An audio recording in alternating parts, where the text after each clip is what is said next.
እዚህ ጋር መሽቶብን ነው። ሰላም ጋይስ እንዴት ናችሁ?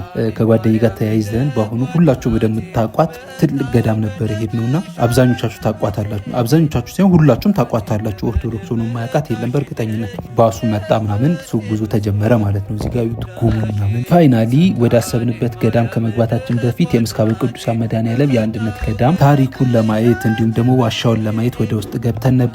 ቪዲዮ መቅረጽ አይቻልም ስለተባለ፣ ፎቶ ማንሳት አይቻልም ስለተባለ አላነሳሁም፣ አልቀረጽኩም ማለት ነው። ከዛ ወጣን። ስላድኑ እዚህ ጋር ገዛሁኝ። ገዳሙን ታሪክ ደግሞ የሚናገር ትንሽ የመጽሐፍ ነበረች፣ እሷንም ገዛሁኝ ለራሴ። ከዛ ገብተን ጉዞ ተጀመረ ማለት ነው። ምሳችንን ምናምን እዛው ነበር የበላ ነው። ጻድቃኒ ማርያም ነበር ይሄድ ነው። ትልቅ ገዳም ሁላችሁም ታቋታላችሁ በእርግጠኝነት። ሄዳችሁም ባታውቁ በቪዲዮ ምናምን ሁላችሁም ታቋታላችሁ። ከተሳሳትኩ አርሙ። እዛ ነበር ይሄድ ነው። ምንጣፍ ምናምን አልያዝንም ነበርና ምንጣፍ እዛው ገዛን። እናድርበትን ቦታ ምናምን ነገር አዘጋጀን። እዛው አስተካክለን ምናምን ለምን ቀደም ብለን ሄደን የምንጠመቅበትን ቦታና ገዳሙን አንሄድም ብለን ሄድን ማለት ነው። ከጓደኛዬ ይራራቁ ነበረ። ገዳሙ መጠመቂያ ቦታውና ቤተ ክርስቲያኗ ይራራቃሉ። ሳየው ግን ይሄ ቪዲዮ በጣም ረዘመብኝና ለምን ዩቲዩብ ላይ ፖስት አላደርገው? ሙሉን ሽብሻቦ ማርያምም ሄደን ነበረ፣ የጻድቃኒ ማርያምም ሁሉንም ዩቲዩብ ላይ ፖስት አደርግላችኋለሁ። ሊንኩን ከታች አስቀምጥላችኋለሁ። እየገባችሁ ሰብስክራይብ አድርጋችሁ ጠብቁኝ። ፖስት አደርግላችኋለሁ በዚህ 3 ቀን። ከዛ መሀል መንገድ ላይ እየሄድን ጠፋብን መንገዱና እዚህ ጋር እየተሯሯጠው ለመጠየቅ እየሮጥኩኝ ነበረ። ቤተክርስቲያኗን ከሩቆኝ ነበር እንዲዙም እያረኩ ስቀርጽ የነበረውና እና እዚህ ጋር ከፊት ለፊት ያስቀምጥኩላችሁ የዩቲዩብ ቻናል ላይ ሙሉውን ታገኛላችሁ። ሰብስክራይብ ያደረጋችሁ ጠብቁ።